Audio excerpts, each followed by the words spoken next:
Good evening, मैं हूं doctor अमाया रबानी, programme views maker के साथ।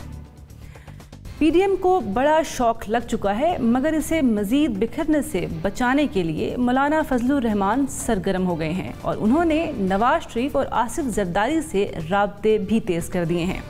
मौलाना साहब और नवाज शरीफ के बीच इस बात पर भी इत्तफाक हुआ है कि अगर पीपल्स पार्टी किसी भी वजह से प्लान चेंज करती है या राहें जुदा करती है, तब भी हम प्लान के मुताबिक आगे बढ़ेंगे। दूसरे सेगमेंट में हम बात करेंगे वज़ीर आज़म इमरान खान के बड़े फैसले की। प्राइम मिनिस्टर ने वुज़रा को सियासत और पीडीएम से मुतल्लिक जारहाना बयानात देने से मना कर दिया है और इसके साथ साथ इससे मुतल्लिक हम अपने तज्ज़ियाकारों से पूछेंगे कि क्या इस हिकमत अमली से सियासी माहौल पर छाई कशीदगी में क्या कुछ कमी आएगी। और आखिर में बात करेंगे NA-75 डस्का की कि वहाँ बाय इलेक्शन में किसका पलड़ा भारी होने जा रहा है। आज के प्रोग्राम न्यूज़ मेकर में हमारे साथ मौजूद हैं Azhar Kazmi sahab, lieutenant general retired Amjad Shaikh sahab, Mona Alam, Ibrahim Raja studio में हमारे साथ मौजूद हैं और मुजम्मिल सहरवर्दी। साथ साथ आपको बताती चलूँ कि प्रोग्राम व्यूज़ मेकर की होस्ट सलमा तबीयत की नासाजी की वजह से आजकल हमारे साथ नहीं है, लेकिन जैसे ही उनकी तबीयत सही होगी, बहाल होगी, वो हमारे साथ प्रोग्राम में शामिल होंगी। सेगमेंट 1 की तरफ जाएंगे। सेगमेंट 1 में जनाब पाकिस्तान डेमोक्रेटिक मूवमेंट PDM को बरकरार रखने के लिए मौलाना साहब की कोशिशें जारी और सारी हैं और इस सिलसिले में उन्होंने पीपल्स पार्टी और मुस्लिम लीग की क़ियादत से रवाबित भी तेज़ कर दिए हैं।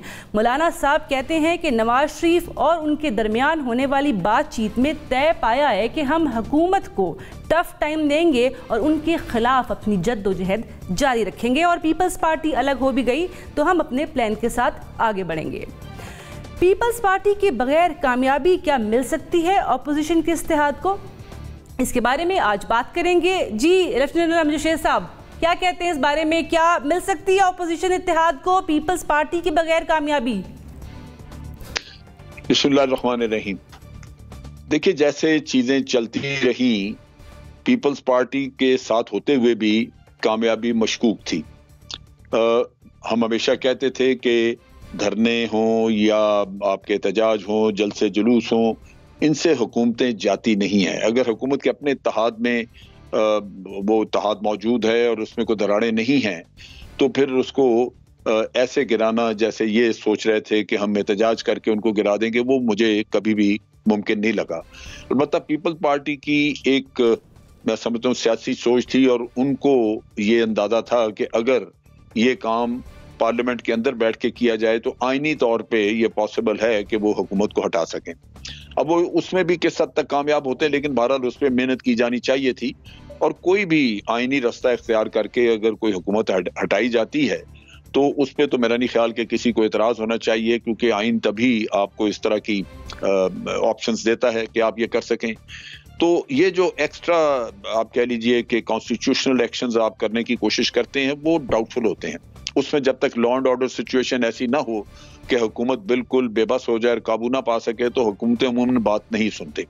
तो इस वजह से मेरा अपना ख्याल है कि जब वो पीपल्स पार्टी साथ थी उस वक्त भी ये स्ट्रेटजी दुरुस्त नहीं थी और उससे कामयाबी के चांसेस कम थे, और अगर वो अलहदा हो जाते हैं तो फिर तो लाजमी बात है कि चांसेस जो थोड़े बहुत हैं वो भी नहीं रहते। और पीपल्स पार्टी अगर इनको राजी कर लेती है तो वो ठीक है, वो एक आईनी रास्ता हो सकता है, उसके बारे में बात की जा सकती है। लेकिन इस तरह मेरा नहीं ख्याल कि PDM पीपल्स पार्टी के बगैर कोई नतीजा हासिल कर सकेगी, खास तौर पे उस स्ट्रेटजी पे जो उन्होंने अपने लिए मुकर्रर की है। बिल्कुल ठीक है, बहुत शुक्रिया। जी अतर काज़मी साहब, क्या कहते हैं, क्या पीपल्स पार्टी जो है अपनी साख इतनी मेंटेन कर चुकी है कि PDM उसके बगैर कुछ भी नहीं है? देखिए, अगर आप इस सियासी इत्तेहाद को देखें जो इस वक्त हुकूमत के खिलाफ बना हुआ है, ये पाकिस्तान की तारीख का सबसे बड़ा हिज़्ब मुखालिफ का इत्तेहाद है। ये PNA की तहरीक जो चली थी उसमें जो अलायंस था ये उससे भी बड़ा है। वजह यह है कि इसमें वो दो जमातें शामिल हैं जो हाल ही में पाकिस्तान के अंदर हुकूमत कर चुकी हैं। इसके अंदर 4 वजीर आजम शामिल हैं जो हाल ही में पाकिस्तान के अंदर वजीर आजम रह चुके हैं। इसमें 2 सदूर शामिल हैं, 2 साबिक सदर शामिल हैं, इसमें एक वो भी सदर शामिल हैं जिनकी सियासी बसीरत, सियासी फहम, फरासत से कोई इनकार नहीं कर सकता। मैं बात कर रहा हूं ममनून हुसैन साहब की, उसके अलावा आसिफ अली जरदारी साहब भी इसमें शामिल हैं। तो ये इतना बड़ा इत्तेहाद है जो हुकूमत के खिलाफ है। अब बात ये हो रही है कि अगर इसमें से पीपल्स पार्टी माइनस हो जाएगी तो क्या फर्क पड़ेगा, क्या ये कामयाबी हासिल कर सकेंगे या नहीं कर सकेंगे। अब तक की अगर आप इनकी कारकर्दगी देखें तो ये सिफर जमा सिफर जमा सिफर, सिफर ज़रबे सिफर जमा सिफर, नतीजा सिफर। अब इस सिफर में से अगर माइनस सिफर हो जाएगा तो फिर भी वो सिफर ही रहेंगे।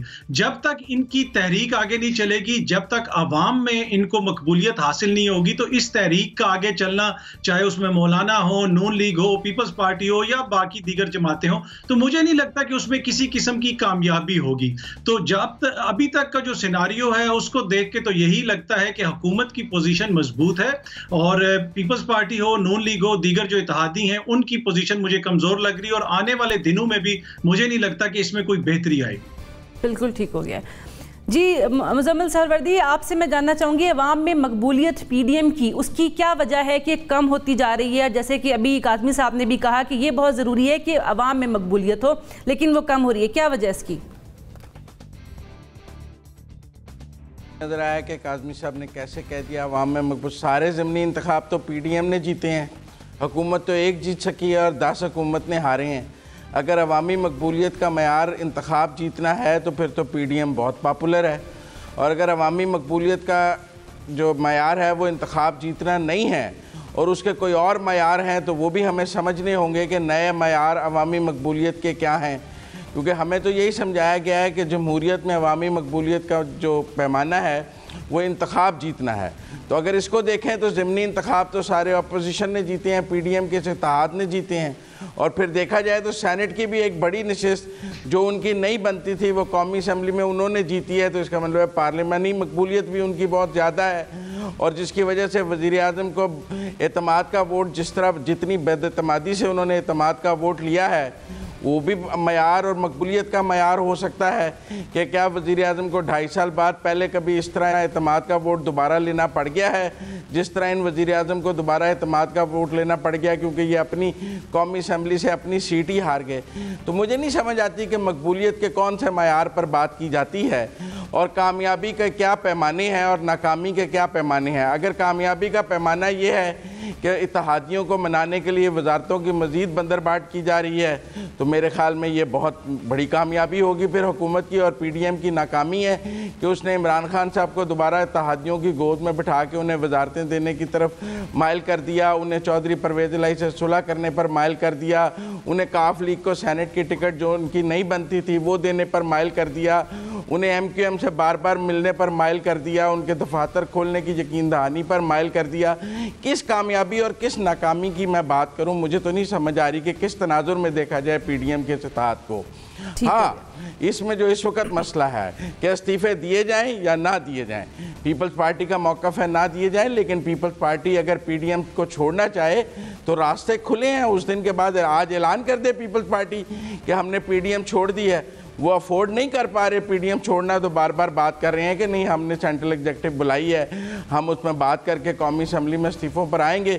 मैं समझता हूँ पीपल्स पार्टी के लिए पीडीएम छोड़ना 90 नहीं 100 का घाटा है, सियासी तन्हाई है, दूसरी तरफ खाई है, कहाँ जाएंगे। मेरा मतलब है अगर ऑपोजिशन से भी निकल जाएंगे, और हुकूमत ने भी पहले उन्हें गले नहीं लगाया। 2018 में उन्होंने इमरान खान साहब के साथ संजरानी के मौके पर इत्तेहाद करके देख लिया है, बलूचिस्तान की हुकूमत गिरा कर देख लिया है, क्या मिला है उन्हें दूसरी तरफ से? जो मिला है इधर से ही मिला है ना, तो उनके पास भी कोई ऑप्शन नहीं है पीडीएम के साथ जाने के अलावा। ठीक हो गया साहब, तो उनके पास आपको लगता है कि बगैर पीपल्स पार्टी के भी कामयाबी हो सकती है पीडीएम को? मोना, मैं आपसे जानना चाहूँगी कि जैसे कि अभी मुजम्मिल साहब कह रहे हैं कि सियासी खाई है और अगर नहीं है बिल्कुल तन्हाई है, इस तरह अगर सिचुएशन है तो आपको क्या लगता है कि पीडीएम किस तरह से और क्या अचीव कर पाएगी? क्या चीज़ है जो वो पीपल्स पार्टी के बिना अचीव कर लेगी? देखें, अगर पीपल्स पार्टी के लिए ये कोई फेवरेबल सिनेरियो नहीं है तो ये बात भी बिल्कुल हमें इसको समझना चाहिए और इसको बिला खौफ एटलीस्ट एडमिट तो करना चाहिए कि पीडीएम के लिए भी कोई पीपल्स पार्टी के बगैर कोई उनके लिए हालात ठीक नहीं है। क्योंकि मौलाना साहब हो या पीएमएलएन हो, इनकी क्या रिप्रेजेंटेशन है पार्लियामान में? तो जो अगर अपोजिशन के तौर पर कोई जमात है जो अभी भी मौजूद है वो पीपल्स पार्टी है। एक सूबे में हुकूमत अगर किसी जमात की है वो भी पीपल्स पार्टी की है। सेनेट में भी अपोजिशन की बुनियादों पर जो सबसे बड़ी पार्टी उभर कर आई है हालिया इंतखाबात के बाद वो भी वही बनते हैं। तो उनके बगैर मुझे ये समझ नहीं आता कि ये जो सफर है उनका एटलीस्ट पार्लिमानी सियासत से तो बिल्कुल फिर वो मुझे नहीं लगता कि वो कहीं पर भी एग्जिस्ट कर पाएंगे एक्सेप्ट मे बी पंजाब, क्योंकि पंजाब में चले नून लीग की काफी नशिस्तें हैं।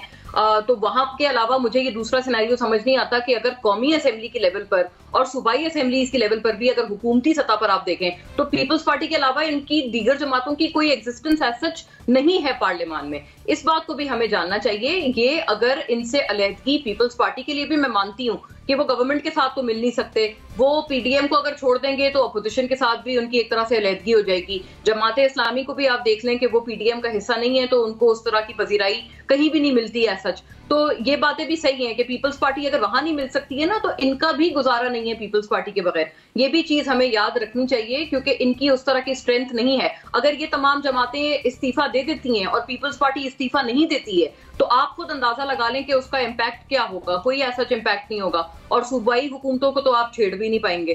तो ये वाली बात भी हमें इसका मुझे लगता है अंदाजा होना चाहिए। हाँ, अलबत्ता 2-3 चीजें और होने वाली हैं कि ये तमाम जमातें एक दूसरे के अपने अपने वोटर्स को इतने 6 माह से जायद का अरसा ये समझाती भी आई हैं कि नहीं जी, जो हमारे माजी के इख्तिलाफात थे, जो हम माजी में एक दूसरे के बारे में जो भी बातें करते थे वो अब सब भूल जाएं, अब हम तमाम इकट्ठे हो गए हैं। क्योंकि इन्होंने जो ऑप्टिक्स के लिए एक साथ रहने का या टुगेदरनेस की अलामतें जो होती है ना, उन्होंने ऑप्टिक्स के लिए पूरी पीडीएम में जितनी जमातें हैं बहुत बढ़ चढ़ के उन्होंने दी। बख्तावर असीफा साहिबा को गले लगा रही हैं मरियम और इस तरह से बिल्कुल साथ मिल रहे हैं। हमजा शहबाज से बिलावल साहब मिल रहे हैं, उनकी वालदा की शहीद बेनजीर की तारीफें हो रही हैं वगैरह वगैरह। तो ऑप्टिक्स उन्होंने बहुत बनाए हैं। तो अब अपने वोटर्स को ये समझाना इन दोनों के लिए मैं समझती हूँ वबाले जान होगा कि नहीं जी, अब वो तमाम अच्छाइयों को आप भूल जाएं, अब हमारी फिर राहें जुदा हो गई हैं। इतनी जल्दी ये चीज मुझे लगता है इन दोनों के लिए गले की हड्डी बनेगी, पूरी मुश्तरका पीडीएम के लिए भी बनेगी और पीपल्स पार्टी के लिए भी बनेगी।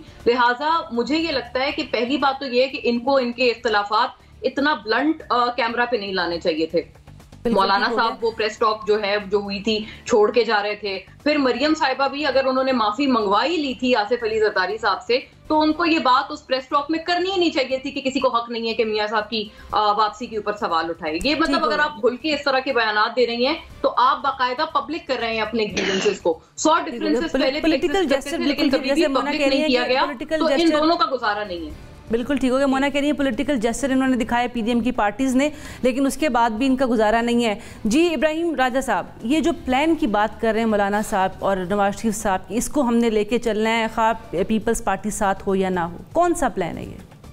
देखें, पहले तो हमें ये तय करना पड़ेगा कि कामयाबी की डेफिनेशन क्या है। आप देखें कि नौशहरा की वो सीट जो 2013 में भी पीटीआई के पास थी, 2018 में भी पीटीआई के पास थी, वो वफाक में भी इस वक्त तहरीक इंसाफ की हुकूमत, केपी में तहरीक इंसाफ की हुकूमत पूरी रियासती मशीनरी इस्तेमाल करने के बावजूद वो ज़िमनी इलेक्शन में तहरीक इंसाफ अपनी सीट हार गई। वज़ीराबाद वाली सीट पंजाब में हुकूमत थी, पूरी रियासती मशीनरी इस्तेमाल हुई, तहरीक इंसाफ हार गई। डस्का में ऑलमोस्ट वो हार गए थे। उसके बाद हमें पता है कि कैसी एक धुंध वहाँ पे छाई और एक आंधी चली और 20 प्रिजाइडिंग ऑफिसर को वो धुंध जो है वो उड़ा कर ले गई। फिर आप देखें कि कौमी असम्बली जो किसी वज़ीर आज़म को बनाती है और कौमी असम्बली ही किसी वज़ीर आज़म को हटाने का अख्तियार रखती है, उस ऐवान में पीडीएम ने अपनी सेनेट की सीट निकाली और प्राइम मिनिस्टर इमरान खान को इतना मजबूर होना पड़ा कि उनको एतमाद का वोट लेना पड़ा और वो एतमाद का वोट भी उनको जिन हालात में पड़ा और जिस तरह से वो अरकान को लाद लाद के लाया गया वो भी सबको पता है। तो इसका मतलब यह है कि पीडीएम ने ये तो नहीं कहा जा सकता कि कामयाबियां हासिल नहीं की, कामयाबियां तो उन्होंने बहुत हासिल की। अब आगे के प्लान को अगर आप डिस्कस करें तो उसमें आपको कुछ फिगर देखने पड़ेंगे। उसमें एक फिगर तो यह है कि अगर पीपल्स पार्टी इस्तीफे नहीं देती, मिसाल के तौर पर कौमी असेंबली से, तो उनकी 54 सीटें अगर आप 160 में से निकाल दें जो अपोजिशन इत्तेहाद के पास हैं इस वक्त कौमी असेंबली में, तो कोई 106-105 नशिस्तों पे ज़िमनी इलेक्शन कराना पड़ेगा। 160 नशिस्तें हैं तकरीबन पंजाब में नून लीग की, 7 नशिस्तें हैं पीपल्स पार्टी की, वहाँ से भी पीपल्स पार्टी इस्तीफे ना दे तो 160 नशिस्तों पर इलेक्शन कराना पड़ेगा। अब पीपल्स पार्टी ने इस पूरी पीडीएम की तहरीक से हमें पता है कि उन्होंने गेन किया है और जिन ताकतवर हलकों की जानिब जो है वो सियासत एक घूमती है, तो वो आसिफ अली जरदारी जिनके ऊपर ये कहा जा रहा था कि आज ये गिरफ्तार हो जाएंगे, कल हो जाएंगे, उनकी जमानतें भी मुस्तकिल हुई और पीपल्स पार्टी ने इसमें से गेन भी किया है। अब ये जो हमने कहा है कि इतने बड़े पैमाने पर ज़िमनी इलेक्शन यानी पीपल्स पार्टी इस्तीफे ना भी दे, तो अगर सिर्फ नून लीग, जेयू और बाकी जमातें भी आगे बढ़ेंगी तो इतने बड़े पैमाने पर भी जब ज़िमनी इलेक्शन से ज़ाहिर है कि पाकिस्तान में अफोर्ड करना बड़ा मुश्किल है। सुप्रीम कोर्ट ने तो एक हल्के पर री इलेक्शन पर इतने सवाल उठाए हैं, तो आप देखेंगे कि इसके अंदर से भी एक डील निकलेगी और वो डील यानी आप उसको कह सकते हैं कि सियासी समझौता, और वो समझौता ये होगा कि पीपल्स पार्टी ने तो इसमें से हासिल कर लिया, कुछ मुस्लिम लीग नून और जेयूआई को भी दिया जाए, और वो मुमकिन समझौता ये भी हो सकता है कि मरियम नवाज साहिबा हो सकता है बाहर जाएं, नून लीग की क्यादत के खिलाफ जो मुकदमात बने हैं जो 3-3 साल से 2.5 साल से साबित नहीं हुए, उनमें हो सकता है उनको रिलीफ मिले। इसी तरह जेयूआई को भी कुछ ना कुछ मिलेगा। लेकिन ये कहना कि पीपल्स पार्टी के बगैर अगर ये पूरी तहरीक आगे बढ़ेगी तो उसमें से कुछ नहीं निकलेगा, ये मुमकिन नहीं है। इतनी बड़ी तादाद में ज़िमनी इलेक्शन करवाना रियासत जो है उसके लिए कोई ये फिजिबल वो नहीं है। बहुत शुक्रिया। हमारा एक सिनेरियो एक सिनेरियो और भी राज साहब ध्यान में रखिए, और वो आपके सामने एक पुरानी तारीख मौजूद है।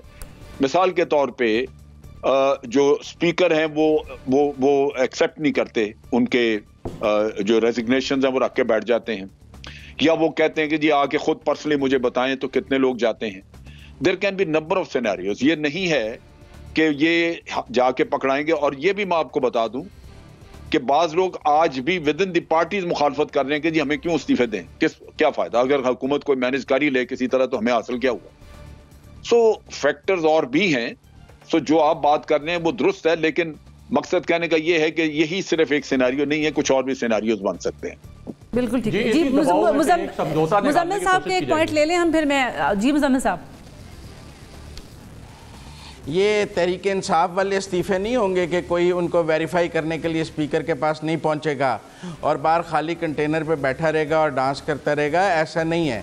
ये डिफरेंट इस्तीफ़े होंगे और ये वो सिनेरियो नहीं होगा जनरल साहब जो पीटीआई के जाली इस्तीफ़ों वाला था। ये हकीकी इस्तीफ़े होंगे अगर आ गए, तभी इतनी लड़ाई हो रही है। अगर जाली इस्तीफ़े देने होते तो पीपल पार्टी से लड़ाई ना होती, पीपल पार्टी भी जाली इस्तीफ़े देने पर तैयार हो जाती। बात तो असली इस्तीफ़े देने की हो रही है, इसीलिए लड़ाई है पीडीएम में। ठीक है राजा साहब, आपका भी वन लाइन चाहिए होगा इसके बाद अंदर की बात ये है कि सब ने कहा था कि पार्टी हेड को इस्तीफे पहुंचा दिए जाएं और वो लोग बता रहे हैं कि नहीं पहुंचे हुए सारे। अच्छा ठीक, यानी ये भी एक सिनेरियो आप एक ज़हन में रखिए। आपका पॉइंट आ गया अगर आपने भी लगाया साथ, लेकिन अगर ये भी है कि अभी तक उनके पास मसलन अगर आप कह लीजिए कि मरियम के पास पहुंचने चाहिए थे तो सारे इस्तीफे नहीं पहुंचे हुए उनके पास भी, और ना ही इसी तरह। इब्राहिम साहब आपका point quickly please one line देखें। एक तो अभी सुप्रीम कोर्ट के आप देख लें रिमार्क्स के, ये जो डस्का इलेक्शन पे उन्होंने कहा है कि इलेक्शन कमीशन हमें बताया कि कितना खर्चा होगा, अफोर्ड भी कर सकते हैं बतौर रियासत और बतौर मुल्क के पूरे हल्के में इलेक्शन करवाएं। तो हमारी जो स्टेट इंस्टीट्यूशंस हैं, जो जाहिर है कि हमारे अब सियासी स्टेक होल्डर भी बन गए हैं जिनमें ताकतवर हल्के भी हैं, वो कभी नहीं चाहेंगे कि 300 निशस्तों के ऊपर यहाँ पे ज़िमनी इलेक्शन हो। तो ये बात जो है अल्टीमेटली किसी ना किसी सियासी समझौते की जानिब जाएगी। तो फिर जनरल इलेक्शन होगा तो उससे ज्यादा खर्चा होगा। जब जनरल इलेक्शन की जानिब नहीं जाएगी, ज़िमनी इतने बड़े इस्तीफों की जानिब भी नहीं जाएगी, ये प्रेशर की सूरत में कुछ ना कुछ सियासी समझौता। ठीक हो गया। अभी इब्राहिम साहब एक ब्रेक की तरफ हम जाएंगे और यकीनन पीडीएम एक मल्टीपल पार्टी का मल्टीपल का एक ग्रुप है और उसके अंदर पीपल्स पार्टी की एक इंपॉर्टेंस है और वो नजर आ रही है, क्योंकि आज बात ये हो रही है कि अगर पीपल्स पार्टी नहीं है तो पीडीएम और उसमें से मुंसलिक पार्टीज का क्या फ्यूचर होगा। Let's have a small break.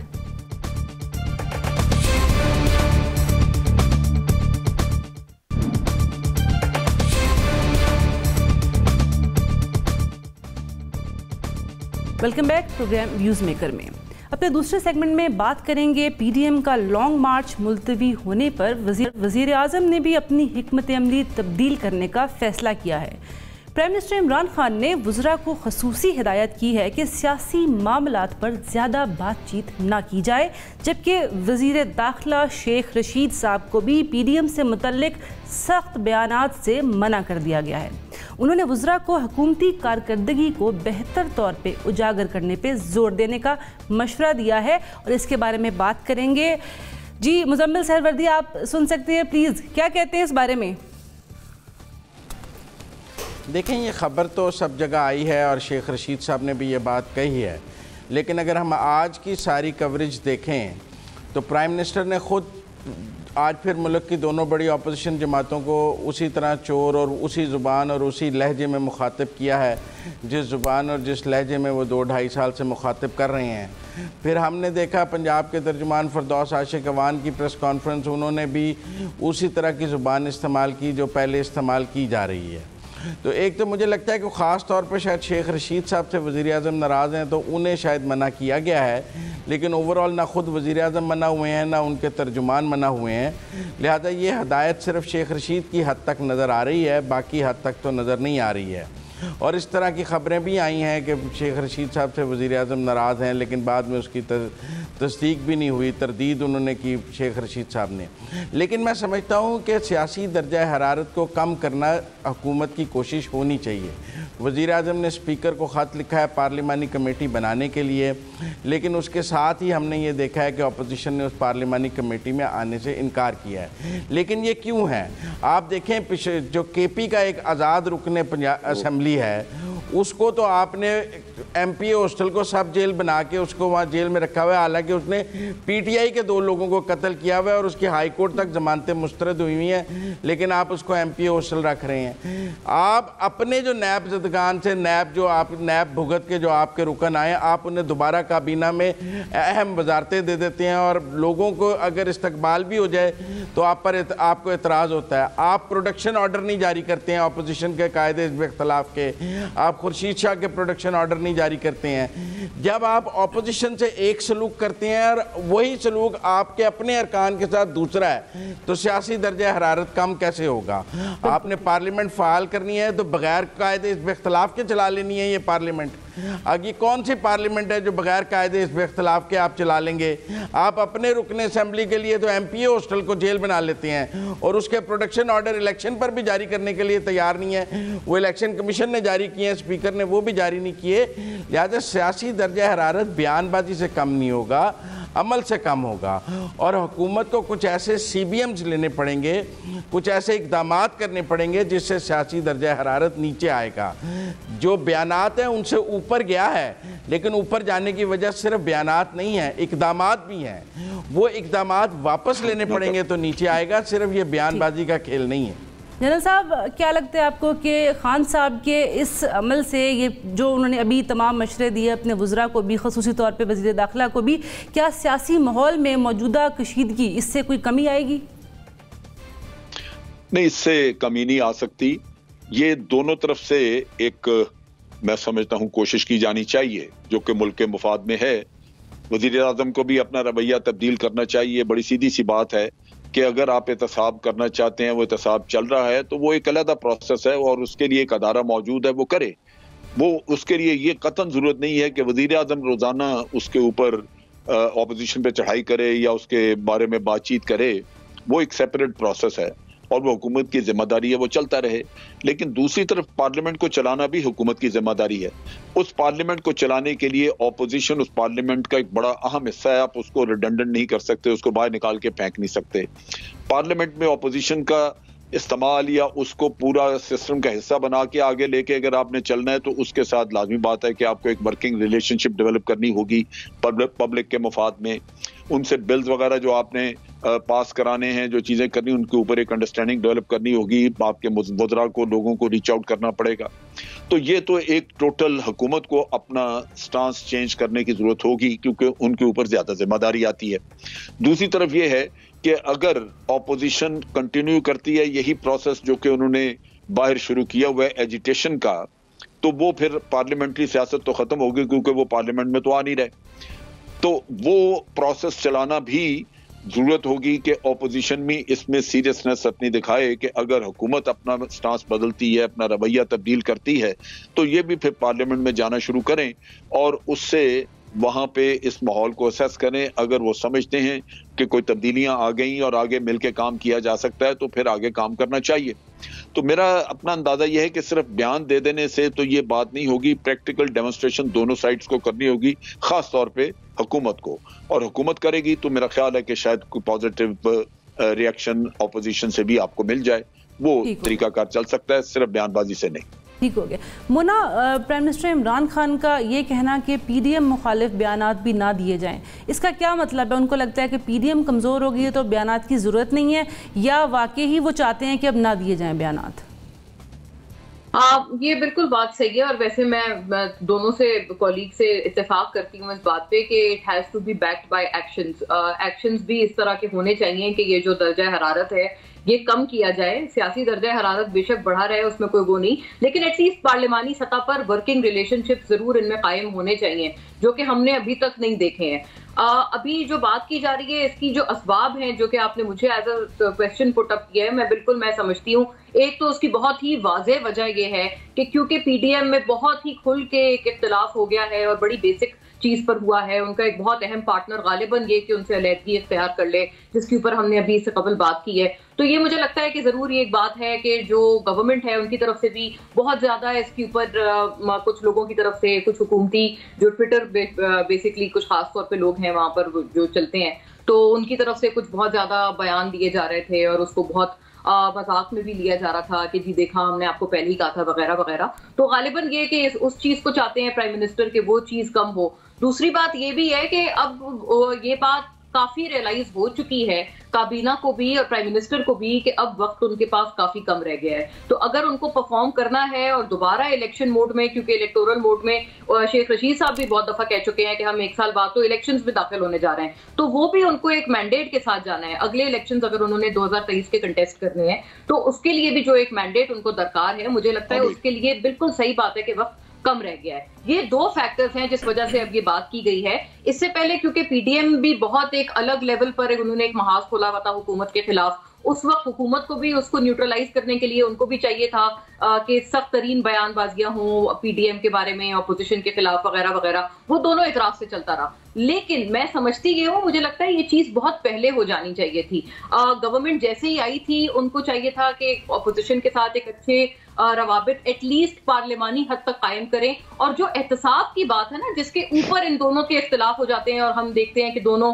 गुत्थम गुत्था हो जाते हैं, मुझे लगता है इट इज हाई टाइम कि इसको पूरे मसले को रिजॉल्व किया जाए। यही नायब जो उस वक्त शाहिद खाकान अब्बासी साहब को और खुर्शीद शाह साहब को अरेस्ट नहीं करते थे, यही वाले नैब चेयरमैन, वो फौरी तौर पर अब उन्होंने दोनों को गिरफ्तार किया और आप देख रहे हैं खुर्शीद शाह साहब को तो अरसा ही हो गया है कि वो बाहर नहीं आए। तो यही नैब अब ये तमाम कार्रवाइयां उनके खिलाफ कर रहे हैं। मतलब कोई प्रिंसिपली कोई चीज गलत है, क्योंकि ये नैब चेयरमैन दोनों ने, जो शाहिद खाकान साहब हैं और खुर्शीद शाह साहब हैं, दोनों ने मिलकर अपॉइंट किया था उनको। तो अब उस वक्त नहीं किया, अब अचानक से उनको लगता है कि इन्होंने बहुत कोई जिसे कहते हैं बहुत कोई बड़े इनके ऊपर क्राइम्स हैं या एलिगेशंस हैं फाइनेंशियल तौर पर, तो इसलिए अब उनको वो प्रोब कर रहे हैं। कुछ मसला जरूर है इस एहतसाब के अमल के ऊपर। टीओआरस बनाएं, जो पहले आपके बीच बदमजगी हुई है उसको खत्म करें। इसके ऊपर कोई ऐसा डुएबल सोल्यूशन लाएं जो कि हुकूमत को भी काबिल कबूल हो, अपोजिशन को भी हो, क्योंकि एहतसाब के ऊपर प्रॉब्लम आ रही है इन दोनों में। मुझे तो मैंने यही आइडेंटिफाई किया है। वर्किंग रिलेशनशिप साथ से बहुत पहले हो जाने चाहिए थे। Ibrahim sahab, is there any realization on the tangible grounds कि अब हमें काम करना चाहिए, बहुत हो गया स्टेटमेंट गेम,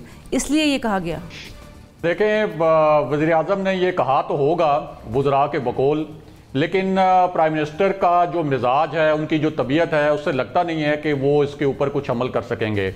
और मेरा एक सहाफ़ी के तौर पर तज्ज़िया यह है कि उन्हें वो हल्के जो मशवरे देते हैं ऐसे मामलात में, उन्होंने मशवरा दिया होगा कि खान साहब, ये जो आप हर वक्त कहते हैं कि मैं हर बात के जवाब में कि मैं अपोजिशन को NRO नहीं दूंगा, उनको आपने NRO देना है या नहीं देना, लेकिन खुदा के लिए आवाम को NRO ज़रूर दे दें, इनकी ज़िंदगियां ज़रूर आसान बनाएं और जो अपनी गवर्नेंस है उसके ऊपर आप तवज्जो दें। छोड़ें थोड़ा सा अपोजिशन से अपना जो आप सारी एनर्जीज, जो हर रोज़ तर्जमानों का इजलास बुलाते हैं आप, तो उसमें यही कहा जाता है कि आप पीडीएम को लताड़ें, पीडीएम के खिलाफ जो है वो एक बयानिया बनाएं। इसके बजाय ऐसी मीटिंग्स करें जिसके अंदर, जिसकी वजह से कोई आवाम को रिलीफ मिले। कोई ये जो आटा एक्सेस से कभी आवाम की बाहर हो जाता है, कभी चीनी बाहर हो जाती है, ये बिजली के बिल जो आपके 3-3 गुना ज़्यादा बढ़ गए हैं, गैस के बिल जो हैं वो 3-3 गुना बढ़ गए हैं, तो ये मशवरा जो है उनको कहीं और से आया होगा ताकि कुछ सियासी इस्तेहकाम आए और मईशत आगे बढ़े। क्योंकि अगर मईशत आगे नहीं बढ़ेगी तो उसको हमें पता है कि हमारे दिफाई मामलात भी उससे मुतासिर होते हैं। और शेख रशीद वाली जो बात हुई थी, देखें शेख रशीद ने तो एक बयान, कल ही एक ऐसा बयान दे दिया, उन्होंने कहा कि अगर पीडीएम ने कुछ किया इस्लामाबाद में, यानी कोई एहतजाज वगैरह किया, तो हम सिंध में पीपल्स पार्टी की हुकूमत गिरा देंगे और वहाँ हम गवर्नर राज लगा देंगे। तो इसका मतलब तो ये है कि वो जो एग्रेसिव हम बात कर रहे हैं कि कुछ वज़रा ने कहा है कि प्राइम मिनिस्टर इमरान खान ने मना किया है कि आप इस किस्म के कोई एग्रेसिव बयान ना दें, तो उसकी तो नफ़ी होती है। बाकी चेयरमैन नैब वाली बात कि वो उसको खुर्शीद शाह ने और शाहिद खाकान अब्बासी ने मिलकर अपॉइंट किया था, तो अब उनके ऊपर कैसे सवालात उठा रहे हैं। तो सिकंदर सुल्तान राजा जो चीफ इलेक्शन कमिश्नर हैं, इनके नाम पर तो इनिशियली जो है वो अपोजिशन को एतराज़ था, इनको तो तजवीज़ किया था, प्राइम मिनिस्टर हाउस से इनको तजवीज़ किया गया था और हुकूमत की जानिब से इनका नाम दिया गया था। और फिर इनके जो बात की जाती है कि ये साबिक प्राइम मिनिस्टर नवाज शरीफ के जो प्रिंसिपल सेक्रेटरी थे सईद मेहदी, उनके दामाद हैं। तो सईद मेहदी साहब जो हैं वो तो प्राइम मिनिस्टर इमरान खान के भी दोस्त हैं, वो जनरल बाजवा के भी दोस्त हैं, और इन तीनों की आप तस्वीर देखें पीएम ऑफिस में, वो तस्वीर भी थी। और सईद मेहदी के जो साहबजादे हैं वो इस्लामाबाद में चीफ इलेक्शन कमिश्नर हैं, चेयरमैन सीडीए हैं, और प्राइम मिनिस्टर इमरान खान उनको एक इंतहाई दयानतदार ऑफिसर समझते हैं। लेकिन आज आप देख लें कि चीफ इलेक्शन कमिश्नर से इस्तीफे मांगे जा रहे हैं और उनसे कहा जा रहा है कि पूरे इलेक्शन कमीशन के अरकान जो है वो मुस्तफी हों। ये अच्छी बात होगी कि अगर इस माहौल को ठंडा किया जाए और सियासी इस्तेहकाम आए, जिस माहौल को ठंडा किया जाए, राजा साहब पर आपको कुछ इक़दामात भी करने पड़ेंगे। ये एकतरफा एहतसाब से माहौल ठंडा नहीं होगा, माहौल ठंडा करना चाहिए। काज़मी साहब मुझे ये बताइए कि action speaks louder than words, क्या अब ये बात वाकई पीएम साहब को समझ आ गई है कि अब कुछ करके दिखाना है, जो किया है काम वो भी कुछ बात की जाए, अब मुखालिफ बयानबाजी उससे छोड़ा जाए? देखिए, अगर हम इस सारी सूरत हाल का जायजा लेंगे तो हमें पहले दिन पे वापस जाना पड़ेगा, जिस दिन प्राइम मिनिस्टर इमरान खान साहब ने असेंबली से वोट लिया इत्मीनान का पहले दिन, जिस दिन वो वजीर आजम बने, उस दिन क्या माहौल था पार्लियामेंट के अंदर, वो कौन लोग थे जो सिलेक्टेड के नारे लगा रहे थे, वो कौन लोग थे जिन्होंने प्राइम मिनिस्टर को वहां पे तकरीर भी नहीं करने दी। तो ये जो टोन थी ना, ये टोन सेट की थी ऑपोजिशन ने। अब आगे से उनकी हुकूमत का फिर रद्द अमल आया, तो ये बताना यहाँ पे बहुत जरूरी है कि ये हुकूमत ने नहीं ये काम शुरू किया था, ये ऑपोजिशन ने किया था। अब मसला ये कि ऑपोजिशन को मसला क्या, उनको कोई प्रिंसिपल स्टैंड तो है नहीं है कि जी कानून साजी में कोई रुकावट है या ऑर्डिनेंस आने में कोई रुकावट है, इसलिए कि वो कहते हैं जी हुकूमत ऑर्डिनेंस से चल रही है, पार्लियामेंट में कानून साजी नहीं हो रही। रजा रुबानी जब खुद वजीर कानून थे उस साल तकरीबन उन्होंने 100 ऑर्डिनेंस पेश किए थे। तो ये हर चीज तोड़ मरोड़ के पेश करते हैं, हकायक से हट के बात करते हैं। मेन मसला जो है वही केसेस का है, उनकी करप्शन के केसेस का है। आज अगर आप उनके करप्शन की केसेस पे बात खत्म कर दें तो आप देखेंगे कि मुल्क का माहौल भी बिल्कुल ठीक हो जाएगा, सब कुछ ठीक हो जाएगा। जहां तक ये ताल्लुक है कि हुकूमत को ऐसा करना चाहिए, जी हुकूमत को जरूर करना चाहिए, हुकूमत की जिम्मेदारी ज्यादा बनती है। मकबूलियत की भी बात हुई, हमने देखा कि वो हल्के पंजाब के जहां पे मुस्लिम लीग नून आसानी से जीत जाती थी, इस दफा वहां पे पीटीआई के वोट में तकरीबन 100% इजाफा हुआ। वजीराबाद में आपने देखा, डस्का की हालत भी आपने देखी। लेकिन इन तमाम चीजों के बावजूद हुकूमत की जिम्मेदारी ज्यादा है, उसको ज्यादा तहम्मुल का मुजाहरा करना चाहिए। लेकिन दूसरी तरफ जो लोग हैं, मुझे नहीं लगता कि वो चाहते हैं कि माहौल ठीक हो, इसलिए कि उनका मेन मसला वही करप्शन के केसेस हैं, वही मनी ट्रेल है। आज तक उन्होंने एक फ्लैट की मनी ट्रेल नहीं दी, तो वो तो कभी भी नहीं चाहेंगे कि मुल्क का माहौल ठीक हो। हुकूमत जितनी मर्जी कोशिश करती रहे, मुझे नहीं लगता कि अगले 2 साल के अंदर भी हालात बेहतर होंगे। बहुत शुक्रिया। एक ब्रेक की तरफ हमें जाना। बिल्कुल ठीक बात है कि हमेशा अमल से साबित किया जाता है, कोई भी हुकूमत और सियासी बयानबाजी ज़रूर होती है, लेकिन बिल आखिर आवाम को अमल चाहिए होता है। Let's have a small break.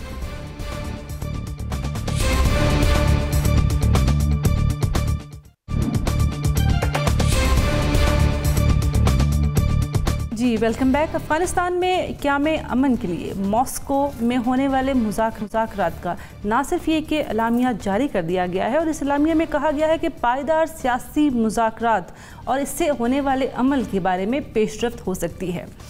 तो क्या इस मामले में मज़ीद पेशरफ्त हो सकती है या नहीं? मॉस्को में होने वाले ये पीस स्टेबिलिटी के जो मुआहदे हैं, इसकी आगे क्या वे फॉरवर्ड होगा? जी जनरल साहब क्या कहते हैं, क्या वे फॉरवर्ड हो सकता है इसका?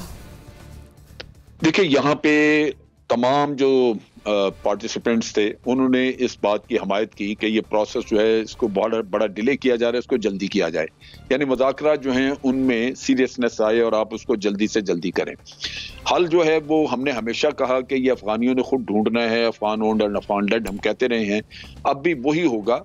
लेकिन बाहर से जब अर्जेंसी और एक प्रेशर, आपने एक अर्जेंसी क्रिएट कर दी है कि भाई आपने इसको जल्दी करना है, तो तवक्को ये है और इस पर इत्तफाक किया है हुकूमती नुमाइंदों ने भी और तालिबान ने भी, तो लगता यह है कि कुछ वक्त में हॉस्टिलिटीज भी कम कर दी जाएंगी और ये प्रोसेस भी तेज किया जाएगा ताकि अगले 2-3 माह में कुछ अंडरस्टैंडिंग जो है वो सामने आ सके। ठीक हो गया। तो ये प्रोसेस जो है ये एक अंडरस्टैंडिंग के तहत आगे बढ़ता नजर आ रहा है। जी काज़मी साहब, देखिए, इसमें सबसे ज्यादा जो अभी अब इम्पोर्टेंट रोल है ना, वो नए सदर का है, नई एडमिनिस्ट्रेशन का है। सदर ट्रंप इस हवाले से काफी ज्यादा सीरियस थे। उन्होंने कहा कि मैंने फौरन यहां से ट्रूप्स निकालने, लेकिन जब से जो बाइडेन आए हैं वो कह रहे हैं कि जी अभी हम एकदम से ट्रूप्स नहीं निकाल सकते। वो पेंटागन की, अपनी एजेंसियों की, अपनी फौज की बात ज्यादा सुन रहे हैं। तो लगता है, और तालिबान ने भी इस चीज का गिला किया, वो कह रहे हैं कि आप फौजी जल्दी निकालें। तो मुझे लगता है कि आगे जाके इसमें थोड़ी सी रुकावटें आएंगी, और उसकी वजह वही होगी जो इंस्टीट्यूशनल इनपुट मिल रही है जो बाइडेन साहब को,